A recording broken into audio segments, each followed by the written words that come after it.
All right, we're gonna do a little lat oblique stretch here. So one of the fascial chains in your body runs basically down the side of your body.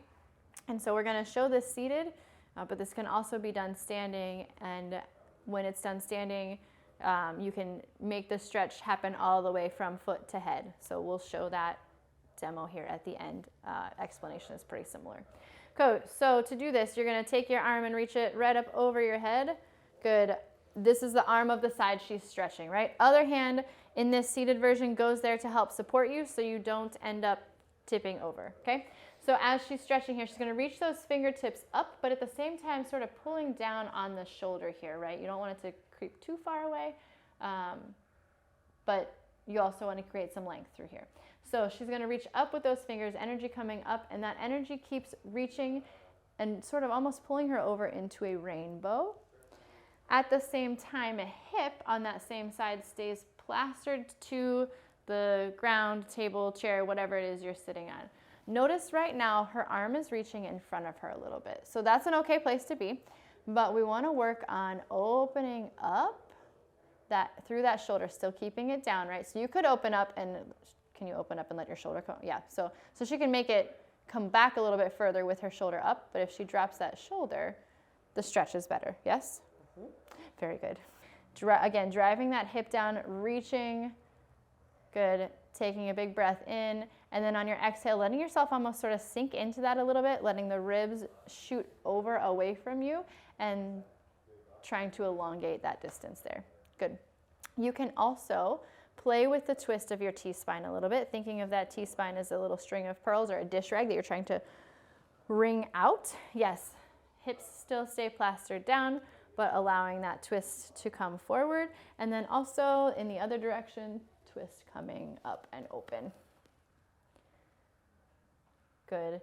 In each of these positions, you can do a little bit of an isometric contraction, so you're kind of pushing against yourself.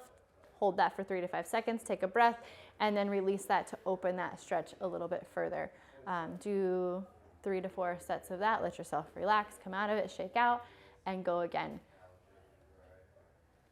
If you're doing this just as a general practice, make sure you're checking both sides.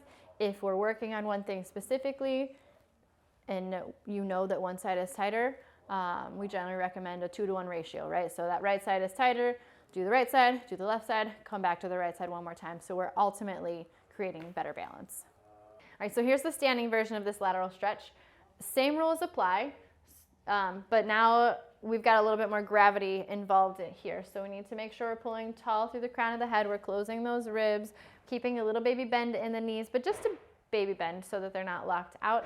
And you can put feet all the way to, play with putting feet all the way together or putting them slightly apart. I like feet all the way together if you can get them there and still stay balanced, so that's how we're gonna show it, okay? But if you need to move them a little bit, you are welcome to, okay? So feet all the way together, tiny baby bend, hamstrings engaged so those hips are rocked under, pulling nice and tall, ribs closed, reach that arm up over your side, energy sent down through the heel and up through the fingertips at the same time, but not letting the shoulder creep to the ear. Good. As you bend over to the side, you want to picture a big ol' whiskey barrel in here. So you don't want to hit that whiskey barrel. You want to be kind of coming up over top of it. Good. So when you're doing this standing, it kind of starts the same, right? So it's all just up here. But then as you get over as far as you can go and as far as you can go through the ribs, you can now start to shoot that hip out and bring that stretch down further. Good, so I'm gonna open down, shoulder up a little bit here. You can play with the angle of your arm. Good, and let's open your head up a little bit too. Good, what happens when we open your ribs?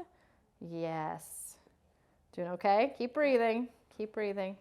Good, so playing with the position of the ribs, trying not to let low back or anything work too hard here, but feeling in all things we're doing in this stretch, you want energy pulling in one direction and energy pulling in the other direction, so there's nowhere that you're sinking into your stretch. Good.